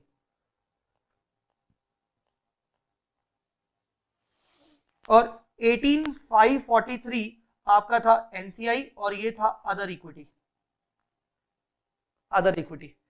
ठीक है, उसमें हमारी मिसप्रिंटिंग है बैलेंस शीट में। फिर आते हैं अपन नेक्स्ट, बोरिंग 30 प्लस 10 40 40 माइनस 10, वो इंटर कंपनी एडजस्टमेंट, तो अल्टीमेटली यहां दिखेगा 30,000, देखें यहां दिखेगा 30,000, ठीक है। डेफर्ड टैक्स लायबिलिटी 7 और 2 9, ये पूरा का पूरा दिखेगा 9। लॉन्ग टर्म प्रोविजन 4600 और 930, ये भी आपका पूरा का पूरा दिखना चाहिए 4600 और 930।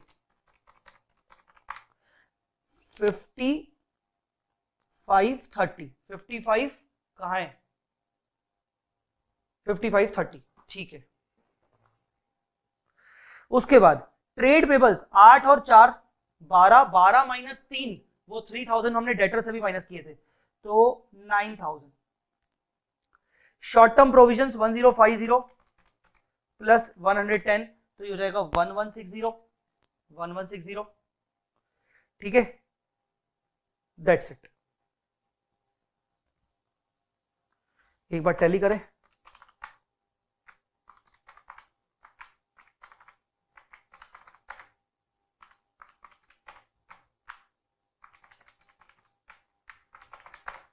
ये आ रहा है 241 380,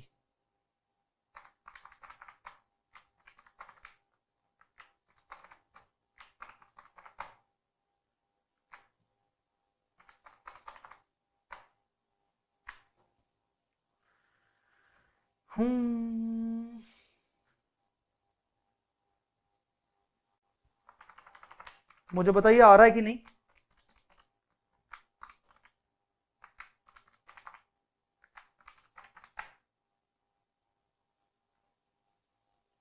वन 62 6750 50 15 5130, मुझे बताना मेरा कुछ डिफरेंस आ रहा है, ऐसा क्यों हो रहा है मेरे साथ? डिफरेंस कहाँ आ रहा है, जल्दी मुझे बताइए, मेरा डिफरेंस आ रहा है, कुछ गड़बड़ हुई है क्या मेरे से? 162 प्लस 6750 50,000 15,000 5130 238,880 नीचे 241 380 2500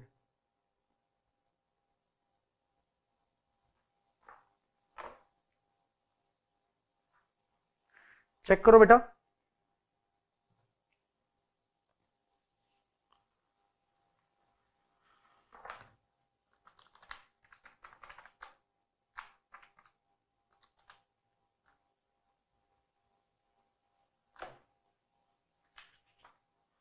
बैलेंस शीट में कुछ पुराना तो नहीं था? हाँ गाइस,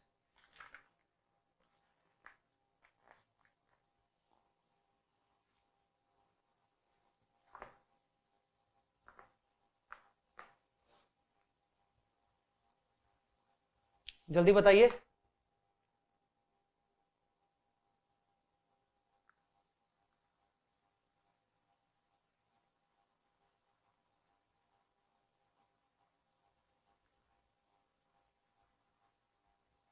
कोई रिप्लाई नहीं आ रहा यार।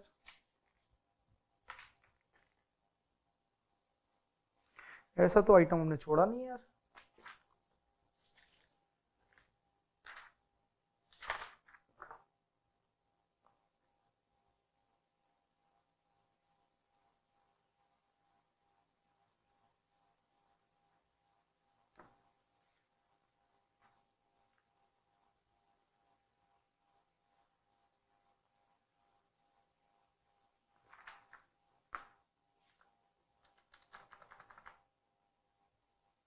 Answer in balance sheet side is wrong.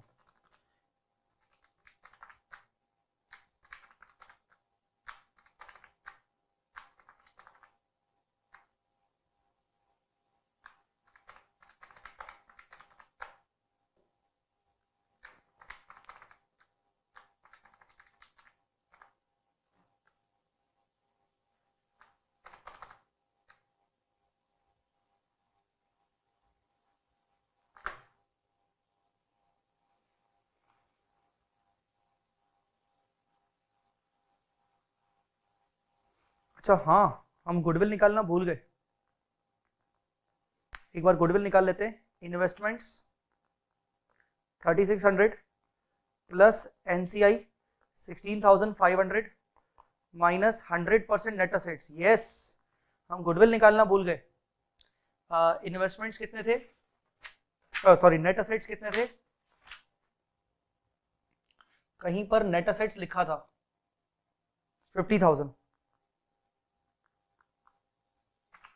3600 16,500, हाँ यस, गुडविल 2500। गुडविल निकालना भूल गए थे अपन, गुडविल निकालना भूल गए थे।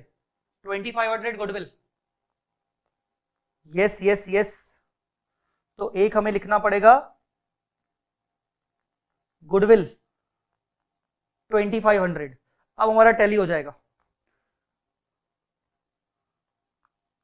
241,380 241,380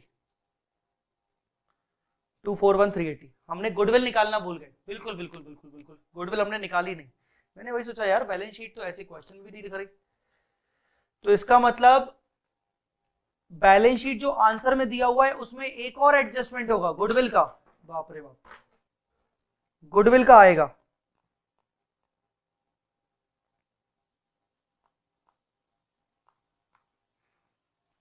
Here goodwill will be shown by 2500, goodwill will be shown by 2500, missing हो गई। चलिए, अब ये हो गई हमारी बैलेंस शीट। अब लास्ट बताता हूं मैं आपको कंसोलिडेटेड कैश फ्लो स्टेटमेंट। आपको ऐसा लगेगा पता है प्राइमा फेसी कि sir consolidated cash flow statement कैसे बनाया जाएगा, सर ये तो बहुत टफ होगा बनाना। बिल्कुल टफ नहीं है, बिलीव करना, बिल्कुल टफ नहीं है। आपको सेम टू सेम जो आपको कैश फ्लो स्टेटमेंट होल्डिंग और सब्सिडरी का दिया हुआ है, बस आपको मर्ज करते जाना है। थोड़ा सा दिमाग खुला रखना कि यहां पर कोई एडजस्टमेंट तो नहीं था, यहां पर कोई एडजस्टमेंट तो नहीं था, बस ये ध्यान रखना, ठीक है ना। तो आपको ज्यादा टेंशन नहीं आएगा, मैं अभी आपको बता रहा हूं कि कैसे रहेगा। आप निकालिए कैश फ्लो स्टेटमेंट, ये रहा cash flow statement, cash flow statement.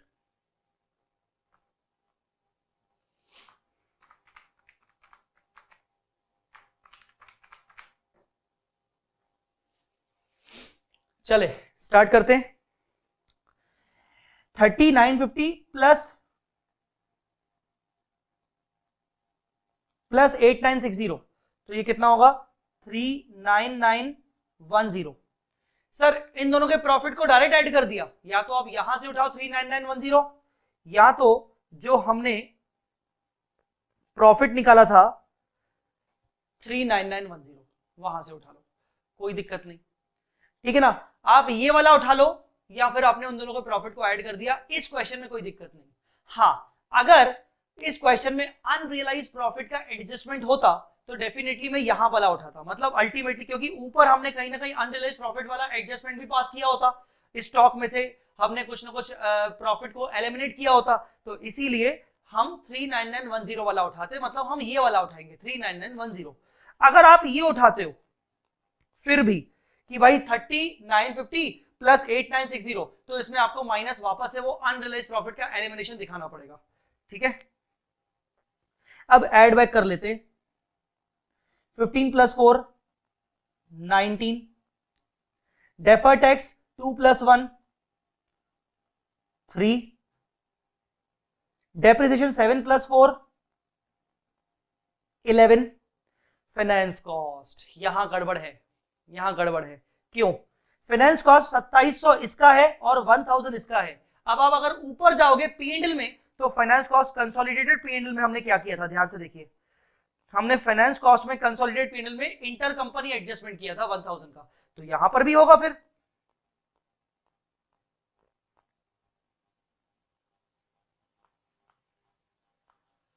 यहां पर भी होगा, फिर तो यहां पर होगा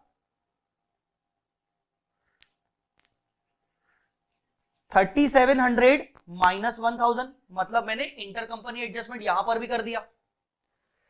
फिर चेंज इन प्रोविजन, इसमें कोई दिक्कत नहीं, 1350 और 1960, ये आएगा 3310, तो ये हो जाएगा माइनस में 3310 ब्रैकेट में। फिर रिवर्सल ऑफ इंटरेस्ट इनकम, हाँ इंटरेस्ट इनकम 1000, अब भी जस्ट मैंने 1000 का एडजस्टमेंट ये वाला किया है, तो यहां पर क्या होगा, ये हम 1000 माइनस 1000 इज इक्वल टू 0, कुछ भी नहीं होगा, मतलब ये 0 होगा, या मैं इसको ऐसे लिखूं 0, मैं इसको ऐसे लिखूं 0, क्यों? क्योंकि 1000 होगा inter company adjustment, inter company adjustment, ठीक है। इंटर कंपनी एडजस्टमेंट, इन्वेंट्री 15 और 5, कोई दिक्कत नहीं है, 15 और 5 20,000, कोई दिक्कत नहीं है। नेक्स्ट ट्रेड रिसीवेबल, बहुत बड़ी दिक्कत है, ट्रेड रिसीवेबल के साथ दिक्कत है, बताओ क्यों? क्योंकि ट्रेड रिसीवेबल्स और ट्रेड पेबल्स आपस में 3000 का डिफरेंस आ रहा था, याद है आपको? तो अब आप ट्रेड रिसीवेबल्स कैसे निकालोगे? ट्रेड रिसीवेबल्स के लिए आप जाओगे कंसोलिडेटेड बैलेंस शीट में, इस बार की कंसोलिडेटेड बैलेंस शीट में ट्रेड रिसीवेबल्स हमने कितना लिखा है, 15000, कंबाइंड 15000, और आपके पास ऊपर सबसे ऊपर एक ओपनिंग बैलेंस शीट दी हुआ है, ये आपका ओपनिंग बैलेंस शीट है, और इसके कंबाइंड ट्रेड रिसीवेबल्स कितने हैं, इसके कंबाइंड ट्रेड रिसीवेबल्स कितने हैं,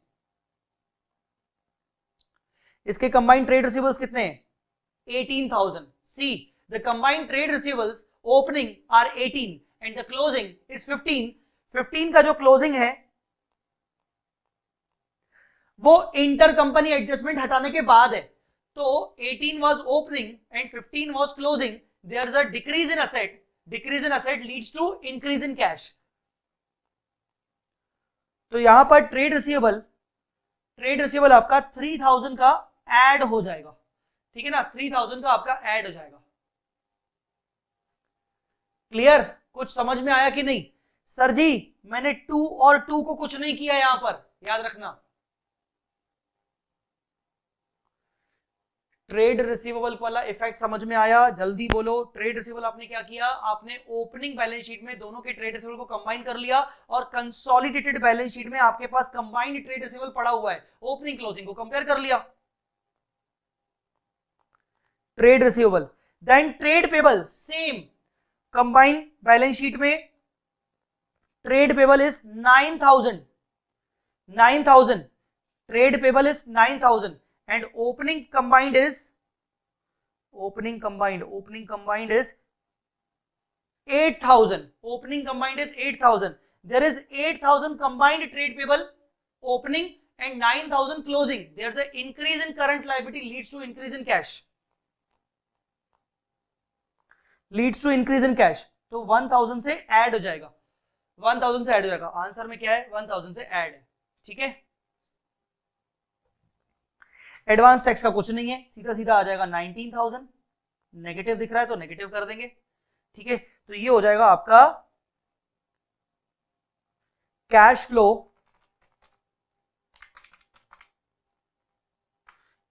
फ्लो फ्रॉम ऑपरेटिंग एक्टिविटीज।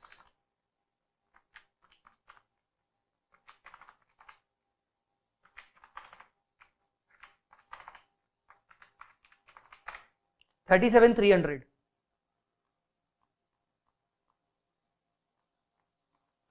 ये आ गया आपका cash flow from operating activities.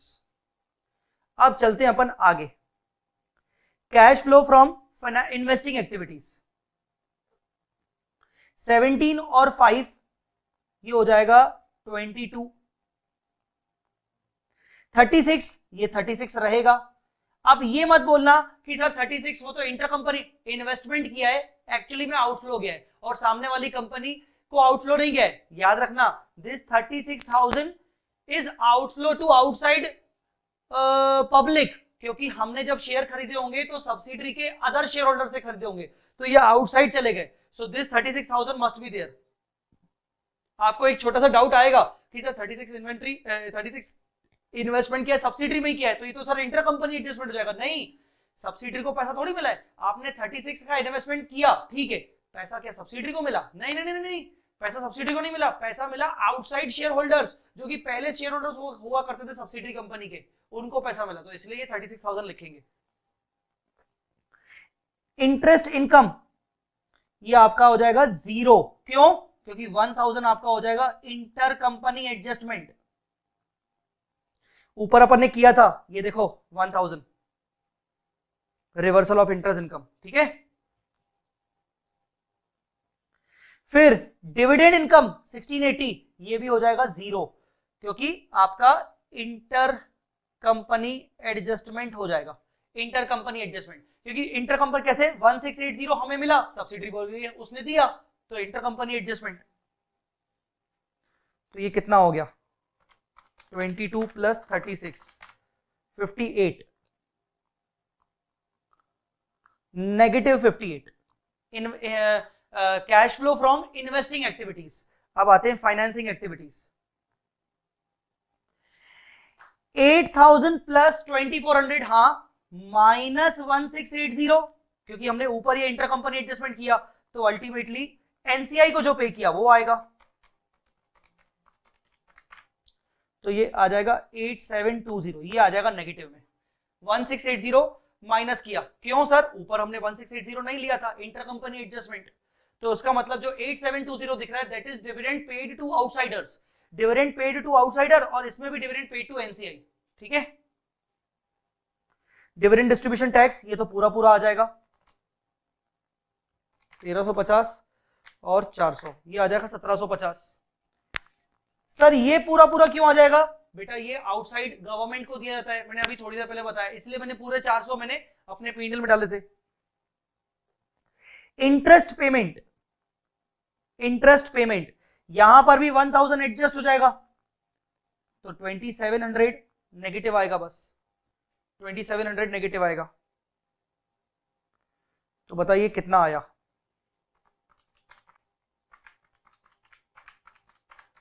क्या आएगा? 13170, 13,170 cash flow from financing activities, cash flow from financing activities. अब अपन तीनों को ऐड कर देते हैं, ए बी सी।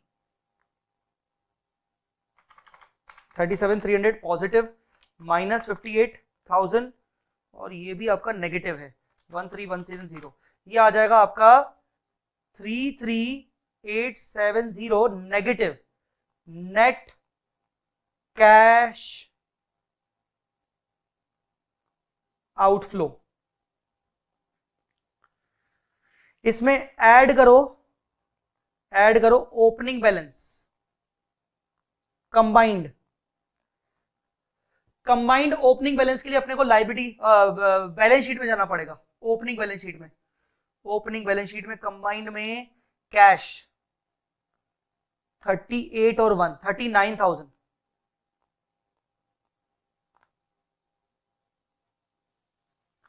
39,000। चेक करते हैं, ये आ जाएगा 5130 is equal to closing cash balance combined. Check करते हैं कि आपने ये 5130 अपनी बैलेंस शीट में लिखा है कि नहीं। 5130 आपने अपनी बैलेंस शीट में लिखा है कि नहीं, कंबाइंड बैलेंस शीट में अपन ने लिखा है कि नहीं। 5130 दिस इज द वन, 5130 हमने लिखा है, 5130 हमने लिखा है, ठीक है। ये हो गया आपका कैश।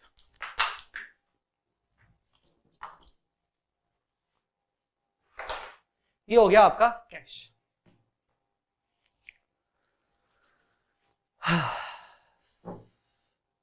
फाइनली टाइम तो लगता है, और देखो मैंने टिक टिक बहुत कम करवाया आपको, मैंने मैक्सिमम चीजें आपको लिखवाई। हाँ, मैंने फॉर्मेटिंग नहीं की, मैं बस ये बोलूंगा कि मैंने फॉर्मेटिंग पर ध्यान नहीं दिया, बाकी मैंने आपको करवाया पूरा कुछ।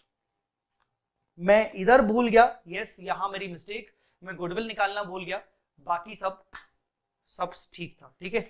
एक मैंने आपको अपना ओवरव्यू दिया, मैंने अपना एक व्यू पॉइंट दिया कि जो एनसीआई वाला वो जो डीडीटी वाला है उसको आप भले चाहो तो आईसीआई के अकॉर्डिंग सॉल्व करो, कोई दिक्कत नहीं है। मेरा व्यू है ये पूरा वो ग्रुप का एक्सपेरियंस है, तो वो ग्रुप में ही पूरा दिखना चाहिए। चलिए, अभी आपको इसमें कोई डाउट है? क्लास को ओवर करने से पहले कोई मैं पूछ लूं डाउट है, उसके बाद ही ओवर करें, उसके बाद ही ओवर करें।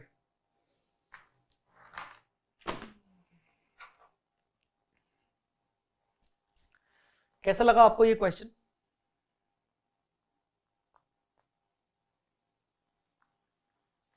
सर ये क्वेश्चन एग्जाम में आएगा क्या?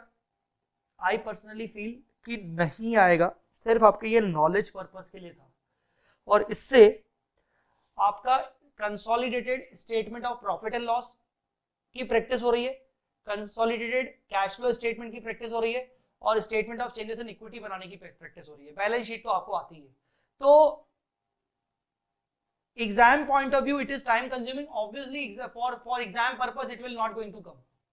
मैं अभी आपको वही बोल रहा हूं, it is not going to come। yes, because of this question you will be able to solve a cash flow statement, consolidated cash flow statement based question, you will be able to solve a consolidated profit and loss based question at least, understood? So this question is for your knowledge purpose also। why? After becoming a chartered accountant, suppose you are doing a job or you are doing a practice and you are having your big company client, listed company client, and you will definitely apply this kind of Ind AS, and you will definitely go into go through these kind of problems of cash flow statements and all,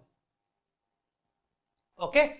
So definitely this is not important for exam, but it is important for your knowledge dear।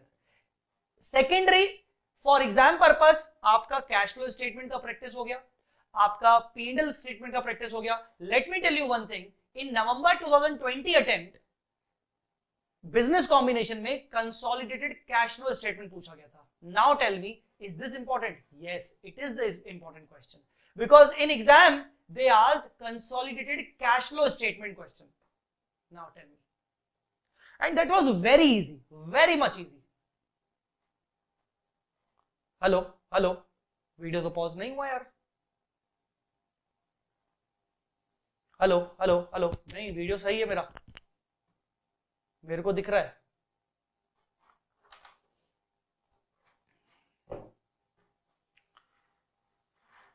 Anyways, मैं क्या बोलता, अब कोई दिक्कत, कोई परेशानी? थोड़ा बहुत कॉन्फिडेंस बढ़ना चाहिए ऐसे वाले क्वेश्चंस करने के बाद, अपना कॉन्फिडेंस लिटरली बढ़ना चाहिए। आई होप आपका कॉन्फिडेंस बढ़ा होगा।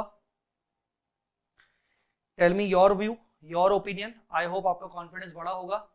और दैट्स इट, आज के लिए हम यहीं पर ओवर करते हैं।